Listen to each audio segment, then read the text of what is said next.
درس نمبر 42۔ بسم اللہ الرحمن الرحیم، بسم اللہ والحمد للہ والصلاة والسلام علی رسول اللہ۔ عنوان نمبر 100،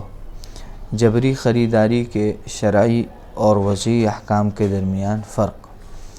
ماقبل میں بات یہ چل رہی تھی کہ بعض مرتبہ حکومت کو، امیر لشکر کو اور اسی طرح مختلف لوگوں کو جبراً کسی سے کوئی چیز خریدنے کی ضرورت ہوتی ہے۔ امیر لشکر کو ضرورت ہے اور اسے سامان نہیں مل رہا ہے، تو اس طرح کی تفصیل اس سے پہلے آئی ہے، جس میں جبری بیع کا جواز اور اس کے متعلق تفصیلات آئی کہ کب وہ جائز ہوتا ہے، کب درست ہے، کب یہ معاملہ درست نہیں ہے۔ اب یہاں پر بیان کر رہے ہیں کہ وہ تو شرعی احکام تھے، اب وضعی احکام لوگوں کے درمیان جو چل رہے ہیں، جو قوانین ہیں عالمی، ان کے اور شرعی دونوں کے درمیان فرق کیا ہے۔ بیشتر وضعی قوانین حکومت کو جبری خریداری اور جبری کرائے پر حاصل کرنے کی اجازت دیتے ہیں، لیکن یہ وضعی قوانین حکومت کو اس سے زیادہ کشادہ میدان فراہم کرتے ہیں جس کی شریعت اسلامیہ میں اجازت دی گئی ہے۔ شریعت اسلامیہ اور قوانین وضعیہ کے مابین جوہری اور بنیادی فروق کی تلخیص حسب ذیل 3 نکات میں ممکن ہے۔ یعنی شریعت میں جہاں جہاں اجازت ہے، قانون کے اندر، قانون وضعیہ کے اندر، عالمی قوانین میں اس سے زیادہ چھوٹ کے ساتھ حکومتوں کو اجازت دی گئی ہے، جس کا غلط استعمال بھی ہو رہا ہے، جس کا نقصان بھی ہو رہا ہے۔ تو اب دونوں کے درمیان خلاصہ کیا ہے، دونوں کے درمیان فرق کیا ہے، اس کا خلاصہ یہاں پر بیان کر رہے ہیں۔ شریعت اسلامیہ ضرورت یا حاجت عامہ کی وجہ سے شراء جبری کی اجازت اس وقت دیتی ہے جب کہ وہ تمام وسائل ختم ہو جائیں جن کے ذریعے اس حاجت کا پورا کرنا ممکن ہے، جبکہ اکثر وضعی قوانین شراء جبری کی اجازت کسی بھی ضرورت میں دے دیتے ہیں، نہ تو اس میں حاجت عامہ کی قید ہے اور نہ دوسرے وسائل ختم ہو جانے کی قید ہے، بلکہ بعض قوانین میں تو یہاں تک لکھا ہے کہ کوئی بھی تجارتی کمپنی ضرورت محسوس کرے تو جائیدادیں جبراً خرید سکتی ہیں۔ شاید اس سے مقصود یہ ہے کہ شرکت مساہمہ بسا اوقات کسی بڑے پلان کے لیے ہوتی ہے جس کی حکومت کو ضرورت ہوتی ہے، جیسے لوہے کی انڈسٹری وغیرہ، اور اس کے لیے کوئی مناسب زمین شراء جبری کے بغیر میسر نہیں ہوتی، اور ایسے احوال میں شراء جبری کا جواز پیدا ہونا ممکن ہے، لیکن قانون اسے کسی قید یا شرط کے ساتھ مقید نہیں کرتا، بلکہ کسی بھی تجارتی پارٹنرشپ کے لیے شراء جبری کی اجازت دیتا ہے۔ اسی وجہ سے اس قانون کا ناجائز استعمال کر کے مالداروں کی مصلحت کے لیے عوام الناس کی زمینیں زبردستی ہڑپ کر لی گئیں۔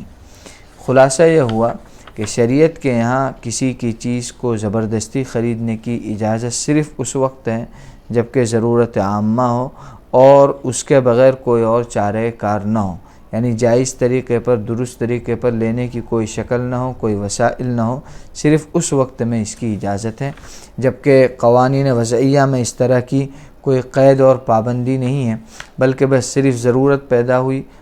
تقاضا ہوا اور لے سکتے ہیں۔ اس طرح انہوں نے جو ہے حکومتوں کو اجازت دی۔ جب اس طرح کے قوانین بنے تو ظاہر ہے کہ اس کا نقصان عوام پر پڑا کہ معمولی سی ضرورتوں پر لوگوں نے جو ہے عوام کی زمینیں ہڑپ کر لی اور اپنے مفاد اور کام کے لیے اس کو استعمال کیا۔ ایک اور قانون ہے بعض عمارتوں اور گھروں کو زبردستی کرائے پر حاصل کرنے کا، اسے بھی حکومت کے عہدیداروں اور وزراء کے لیے رہائش مہیا کرنے کے لیے غلط طریقے سے استعمال کیا گیا۔ یعنی ایک اور قانون کے متعلق کہا جا رہا ہے، قانون میں اگر تفصیلات نہ ہو،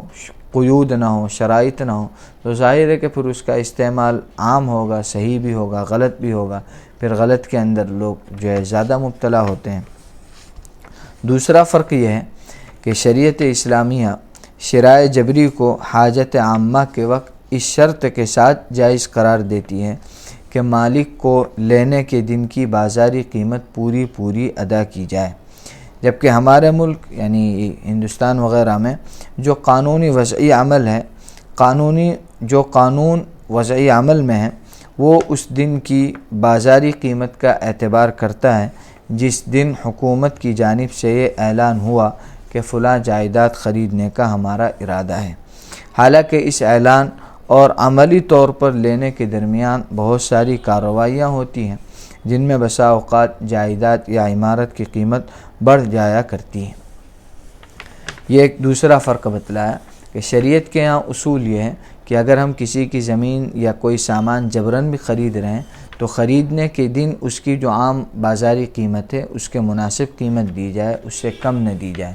جبکہ وضعی قانون کے اندر یہ جو ہے قانون بنا ہوا ہے کہ جب حکومت نے جس دن تقاضا پیش کیا تھا، آفر پیش کی تھی کہ ہمیں یہ زمین چاہیے، ہمیں یہ زمین لینا ہے، اور اس دن جو ہے اس کی قیمت تھی اس کا اعتبار کیا جائے گا۔ اب یہ فیصلہ ہوتے ہوتے تو بہت سی مرتبہ سالوں سال نکل جاتے ہیں، اس درمیان زمین کی قیمت میں آسمان زمین کا فرق ہو جاتا ہے۔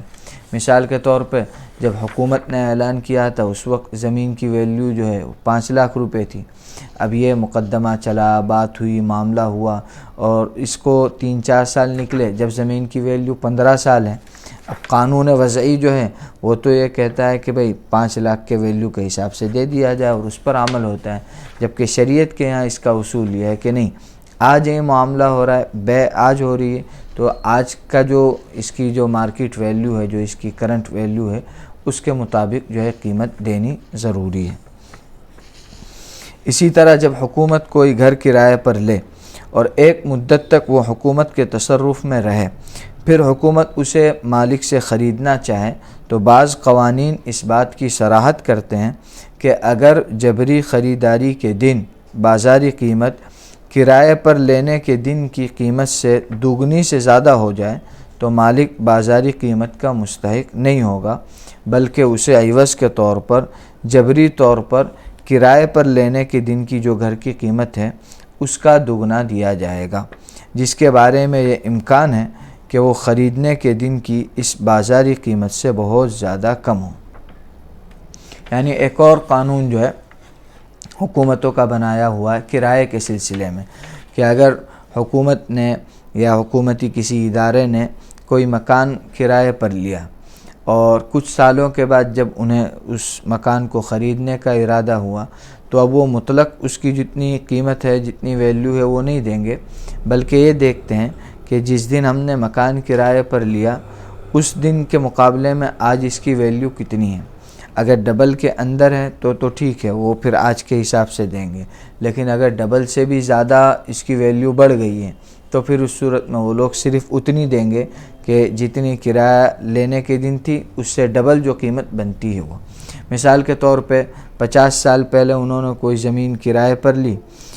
اس وقت اس زمین کی ویلیو 1 لاکھ روپے تھی۔ اب جب آج 50 سال کے بعد وہ خریدنے جا رہے ہیں تو اس زمین کی ویلیو 1 کروڑ روپے ہیں۔ اب وہ کہے گی کہ نہیں، جس دن ہم نے کرائے پر لیا تھا اس سے ڈبل، یعنی 1 لاکھ کی جگہ ہم 2 لاکھ روپے دیں گے اور خرید لیں گے، تو شرعی اعتبار سے یہ عمل درست نہیں ہوتا۔ تیسرا فرق یہ ہے کہ شرعاً یہ جائز نہیں ہے کہ حکومت جبری طور پر خریدی ہوئی چیز میں کوئی تصرف کرے، الا یہ کہ فوری طور پر قیمت مالک کے حوالے کر دے یا جو چیز فوری کے حکم میں ہے، جبکہ بعض وضعی قوانین ادائے ثمن کے لیے لمبی لمبی کارروائیاں رکھتے ہیں جن میں کافی وقت اور مشقت پیش آتی ہے، جو مالک اصلی کے لیے ناقابل برداشت ہوتی ہے۔ یعنی تیسرے فرق کا خلاصہ یہ ہے کہ شرعی اعتبار سے جب آپ جبری طور پر زبردستی خرید رہے ہیں تو آپ کو تصرف اس وقت تک نہیں کرنا ہے جب تک آپ قیمت حوالے نہ کر دیں، یا اس کا جو مناسب جو معاملہ ہے، جیسے چیک دے دینا ہے، چیک سارے ابھی دے دیں، وہ وقفے سے وہ جو ہے اس کو حاصل کر لے گا اس چیک سے۔ تو اس طرح کا جو معاملہ ہے وہ صاف اس وقت قیمت ادا کرنے والا اس طرح نہیں کیا جاتا ہے، بلکہ بعض حکومتیں یا بعض کمپنیاں جو ہیں اس کے لیے لمبی مدت رکھتی ہے، 5 سال 10 سال، تو ظاہر ہے کہ جس کی جگہ ہے وہ اتنی لمبی مدت تک کے لیے جو ہے تیار نہیں ہوتا ہے، لہذا اس کو اس میں مشقت برداشت کرنی پڑتی ہے۔ تو شرعی اعتبار سے یہ 3 بنیادی فرق ہیں جو شرعی قوانین سے ٹکراتے ہیں وضعی قوانین میں، اس لیے شریعت کے قانون کے مطابق ہمیں خرید و فروخت کرنی چاہیے۔